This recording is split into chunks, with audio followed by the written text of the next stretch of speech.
Buenos Dias Gunners Collective. Back at it. You already know. Like a motherfucking smack at it, right? And as you can tell by today's thumbnail, yes, indeedy, I'm going to write graffiti all over the bus. And in Menudo style in a direct fashion, it's time to get into it. Mr. Alpo Martinez, right? Now, I know a lot of people are talking about this guy, and I know being on the West Coast, we don't really get the whole gist of what's going on over there on the East Coast. You know, over there they're on that different tip. I'm gonna knock you out. Mama said knock you. Whatever the case may be, it all correlates. Okay, West Coast, East Coast, rivalries, things of that nature. It all correlates, right? And here's the get down. Let's talk about Alpo Martinez. Okay, he was just recently gunned down this week. And a lot of people don't know about him. But if you've ever been in the gang life, man, you've ever wiggled in ways, you've been told on, man. People have told on you, whether it's tattletaling, snitching, or whatever the case may be, man. I'm not going to sit here and slander the motherfucking individuals. I can care less, man. But at the end of the day, when the day ends, right? We've all gotten tattletaled on in one form or fashion or another. Even people that tell got told on. You know what I mean? It just happens in life, man. In general, that's what goes down. Now, Trip, this guy, Alpo Martinez, notorious. A notorious factor in the snitch game, right? Notoriously known. So, Sammy the Bull, Alpo. It's right there, neck and neck, okay? Now, trip out on Alpo. If you've ever watched the movie Paid in Full, then you know exactly who this character is. Of course, Cameron, the rapper, portrayed him in the movie, and he played Rico, and you can see that this guy played him wild.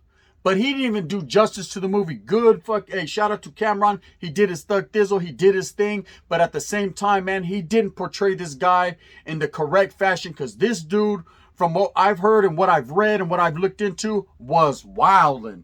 You gotta understand, back in the 80s, Holmes, that's when the crack, I remember when the world went crazy back in 1985. But even prior to the West Coast and the 1985 explosion of crack cocaine, it was going down over there on the East Coast. And they were going rock for rock, rock for rock. They were making it happen. Okay? They were getting their ferry on and trip out. That was what it was. You know, growing up in an impoverished state, you know, an impoverished area like Harlem, New York, or the Bronx, or fucking, you know, any Spanish Harlem, any part of the ghettos of New York, man, you really go through it. You're really there. You're really seeing crumbling buildings. You're really seeing dope fiends on the corner. You're really seeing people shoot up in the alley. You're really seeing fucking shots flying, right? This is how it really is on the East Coast. It's a fast-paced city where everyone's moving fast with a purpose. They're not just hustling, right? And this guy grew up in that era. He grew up in the early 80s crack era, man, when everybody was booming on the block. They were driving Audis on BB-8s. They were driving Lexuses. I mean, this is prior to Lexuses coming out, but motherfuckers had Beamers, things of that nature, right? In order to have some type of notoriety, in order to be the man on the block or on the spot, you had to be in the game, the D game. You had to be getting more paper than the next man. And this man got affiliated with the guy named Rich Porter, man, who was rocking the crew out there, who was really getting his bubble on, who was really getting his paper. And this guy, Alpo, man, being of Puerto Rican descent, and that's the reason I touch on this subject, because it's a Latino matter, right? Being of Latin descent, of Puerto Rican descent, this vato got right in the mix and was wilding out and showed him what a real thug, a real vato with the killer nature was, okay? And at that point in time, everybody knew who Alpo was. Man, he was very flamboyant. He liked to rock that Louis Vuitton, fur coats, gold on every fingers, you know, bang, bang, menudo. He was doing his thing. And you got to understand, at that time, in that era, the 80s, that's what it was. You know, the hip-hop fashion was going on. It was very urban-based, man. The hip-hop community was starting to grow. You had KRS-One, Boogie Down Productions, Melly Mel. You know what I'm saying? LL, young LL was up there. I need love. You know what I mean? That motherfucker was needing love. There was all kinds of things going on, you know? You had Run DMC. They were trying to walk this way. All kinds of shit was cracking. And this was the perfect storm, the perfect culmination of a whole lot of things going on. And especially when you're in the dope game and you're really making it happen, you get noticed. You become a street celebrity. You become a ghetto superstar. And this is what exactly Alpo was, a ghetto superstar, okay? But what a lot of people didn't know, that growing up, man, he didn't have the best of family life. He didn't have the best of everything. You know, he came from a big family. You know, a big family. And when you're fucking struggling, when your parents are struggling out there in the streets of Harlem, man, trying to put food on the table for the gente, you know, you feel like it's necessary for you to go out there and get it, to go out there and help out, lay a helping hand down. Wasn't very a well-educated person on the books, but was a very well-educated person on the streets. Okay, and sometimes street smarts outweigh book smarts. You know, it's better to get both. Some people don't got it like that. Okay, they find themselves becoming incarcerated and educating their mind while incarcerated. You know, that's when the books get cracked. It's just a bad shame. It's a shame that it's too late, man. They couldn't have done that to get on somewhere else. But, you know, that's a different story for a different day. Anyways, this Vato fucking was out there becoming the ghetto celebrity and superstar that everyone else wanted to be. But he was really living it.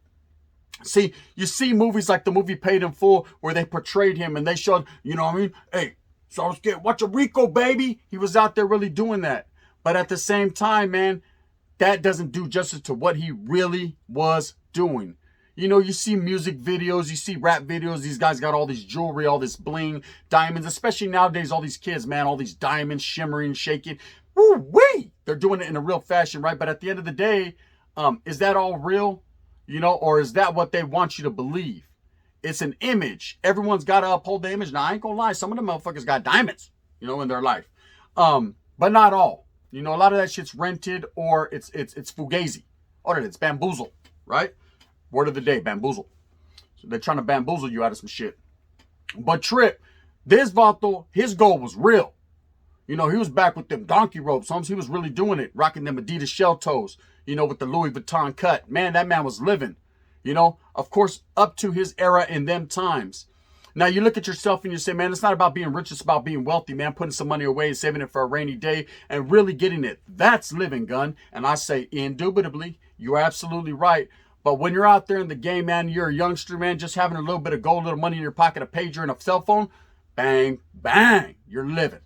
You know, and that's it. That's all you need. You'll figure the other shit out tomorrow. But anyway, so Alpo got hooked up with the guy named Rich Porter. And getting hooked up with this guy named Rich Porter was really into some weight. You know, he was into some serious weight. Okay? And being hooked up with this guy, they started to move packs. Almost for those of you that don't know what packs, look it up in the dictionary. And I ain't talking about a fucking pack of frajos, right? They started to do their pack thing. They were getting their fucking Pac-Man on. Hey, fuck you, Pac-Man. They were getting their Pac-Man on. They were moving packs, birds, whatever you want to call them. Okay? Everyone calls them different. Things different, west coast to east. But they were getting their pack on, right? And it started to get major. It started to get major to the point where when you get so major and you start coming up, love's gonna get you.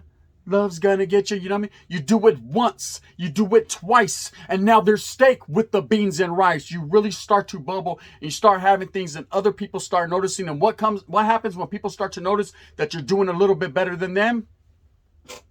They start to hate. The hate comes. It comes in every form and fashion, man. And it comes in any form and fashion, right? So people started to hate. But the mindset of this man, Alpo, was, oh, I ain't going out like that, Holmes. I'd rather motherfucking put someone in the dirt, you know, than to go out like a sucker. And quietly as this cat, man, the man was doing that. He was catching body for body, body for body. You know, he was laying bodies down before Mozzie knew what blah-da-da was, okay? So this guy was laying bodies down and was notoriously known on the streets, you know what I mean, to get his gun on. This Vato, his murder game was all the way nice. And I'm quoting him. I read a quote where the Vato Alpo said, my murder game was right. My murder game was all the way nice. So his murder game was all the way nice, where he wasn't hesitating to lay a Vato down for any reason. Okay? And story goes, him and Rich Porter being good friends, Rich Porter always assumed that this guy had his back. This guy was his ace deuce, boom, coon, the motherfucking dude that was doing it for him, right? And they were making a lot of money. But see, when you get to a certain point and you feel like you're not progressing and you want to be that man and your homeboy's that man, what happens? One of two things. I'm going to tell you. Either you go with the flow, man. You got so much loyalty and love for your homeboy. It is what it is. There can only be one king, Holmes, and there's a Jack. Orale, right? Or you want to be that king.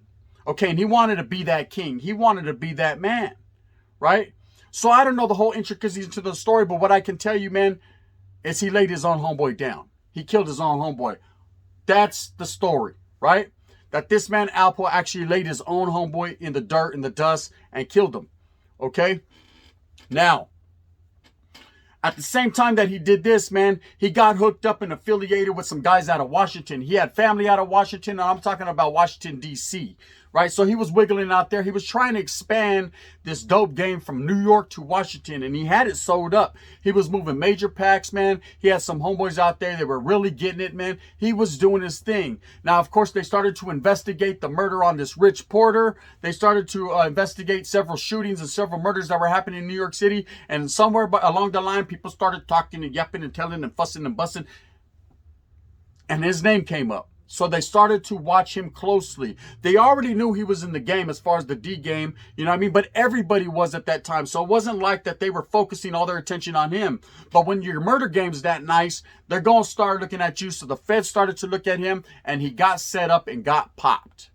Okay? It happens all the time. It's normal. It's part of the game. So when this guy gets popped, okay, he said, no, ain't no way I'm going to do that much time. What you want to know, right? And he started telling on everybody and everything. And in the process of him telling on everybody and everything, he set some individuals up. They were incarcerated. He did a lot of things unsavory to the criminal world, man. He did a lot of things that he knew better and knew not to do. But you got to understand, this man already had selfish ways. He was a very selfish individual. He only cared about him and his own and no one else, not even his most loyal best friends. He was a cold character, right?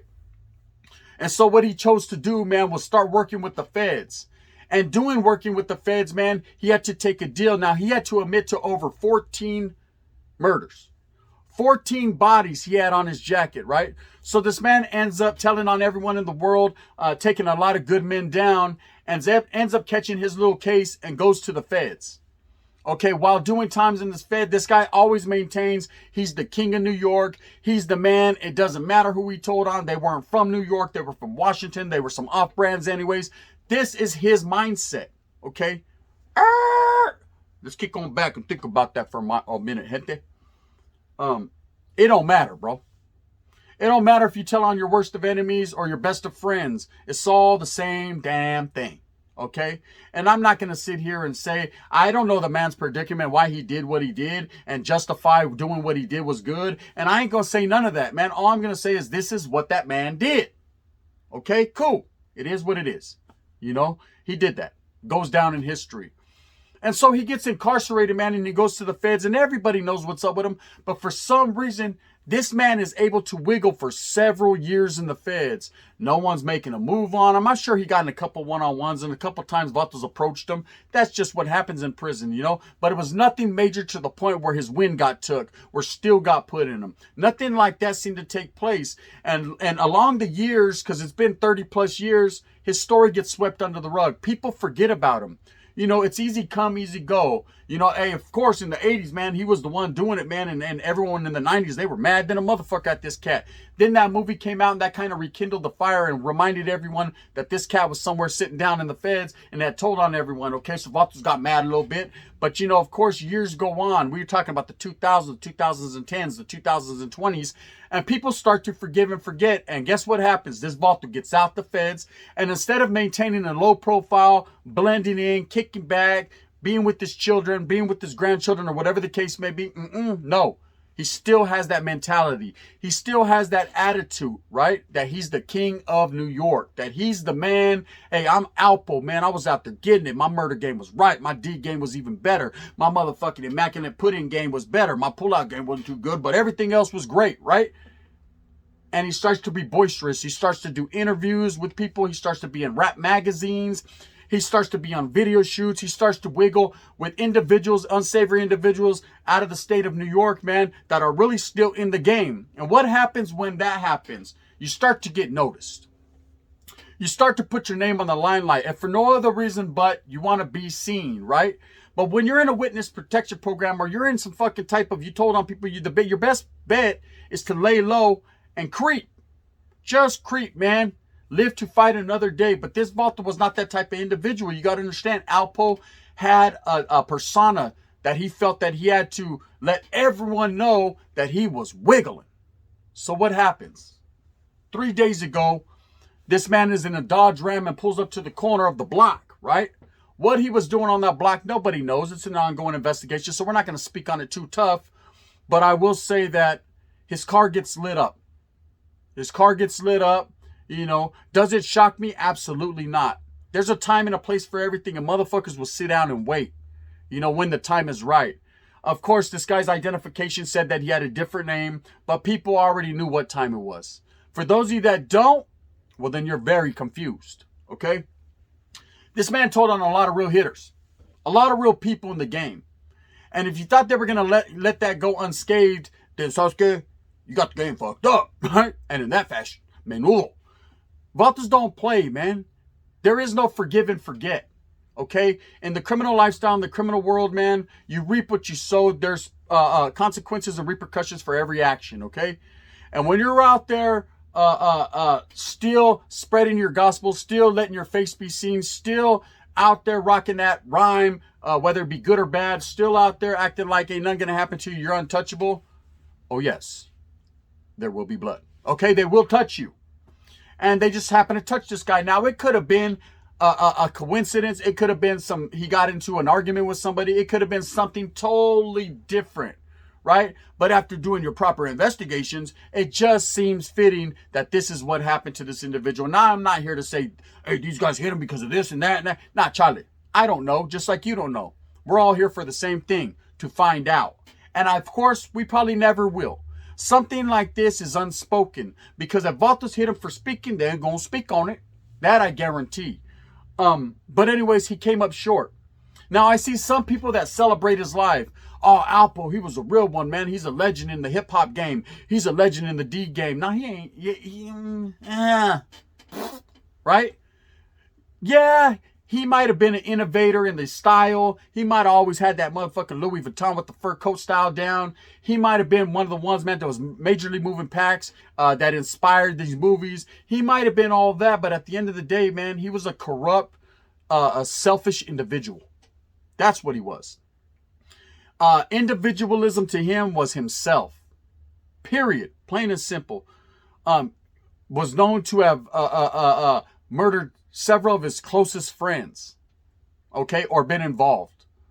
This is not the type of individual that I would want around me, or I think you would want around you. You know, yeah, he might have had some money, but money ain't everything in this world. Oh, it's great. Oh, believe me, I love having money, right? I'm sure you do too. But at the end of the day, gente en raza, it ain't all about money, man. Money can't buy happiness. Oh yeah, it could buy a whole lot of things that'll make you happy for a little while, but at the end of the day, those things get old and you're still unhappy. You're ready for something else. You know, of course you need money and life to survive. Money is the root of all evil, though. I'm here to tell you, man, just because you have it doesn't mean you're some type of savage, doesn't mean you're some type of hitter, doesn't mean you're any better than anyone else that don't have it. It just means you got a little bit of paper. Cool. You know what I mean? Go out there and get it. But this guy thought that paper and an image and the way he looked and the cars he drove and the rims he rode on and the jewelry that he sported made him better than other people. And if people didn't like that and they had more than him, then he would just bop them and take what they had. Now, a lot of people say, that's some thug shit, home. Just take what they have. Now, that ain't no thug shit, man. Stop getting in other people's wallets and worry about your own, right? There's plenty of money for everyone, Holmes. You just got to go out there and get that. At the end of the day, man, he let a couple of his homeboys fucking have it, and people were like scared of this Vato, or, oh man, this Vato's notorious because of that. You're not notorious to creep on your fucking most trusting and loyal homeboys and let them have it in the back of the head, man. To me, that's selfish, man. That's partaking, and that's frivolous, bro. That ain't cool, right? So when I see people on the internet and I see people talking about, oh man, we lost a real one. Nah, we lost a real weird one, a real fake one. Okay, I ain't got no love or respect for that individual myself. And not because of the fact that he told on everyone, because of the fact of what he did to his closest homeboy. See, if you want to tell and you want to do all that, get at it, do it. That's on you, bro. You're going to have to worry about looking in the back of your fucking head or behind you your whole life. That, I'm not worried about that, okay? Everybody gets put in certain situations, and you never know until you're put in that situation what you're going to do, you know? So I don't look bad upon motherfuckers that do that. It's whatever, bro. It has nothing to do with me. It's not me. I'm just going to do me over here. They're going to do them, and everything is cool, man. You know? I'm not hating on anyone. But what I will say is this. When you play out your most trusted and loyal homeboys and you smoke them, or you kill them, or you defecate on their character, man, when they're just trying to be righteous, bro, That's what separates you from being a real one. So I have nothing good to say about the individual other than he's gone and it happened. You know, they find something finally caught up to him, or something he did 2 fucking minutes before that caught up to him. Whatever the case may be, it's karma, man. You know, if you live by the gun, you die by the gun. Eventually, man, that type of lifestyle will catch up to you. Anyways, man, that's it on Alpo Martinez. I hope that you move fast with a purpose. I hope that you get everything that you want coming to you. Remember, hustle in a real way. Go out there and get it for your familia. At the end of the day, be righteous to your homeboys around you, man, because those are the only ones that are going to have your back in the end. Maybe. Familia first, homeboys second. You know what it is. The gun. Bang, bang. Alpo, they got you.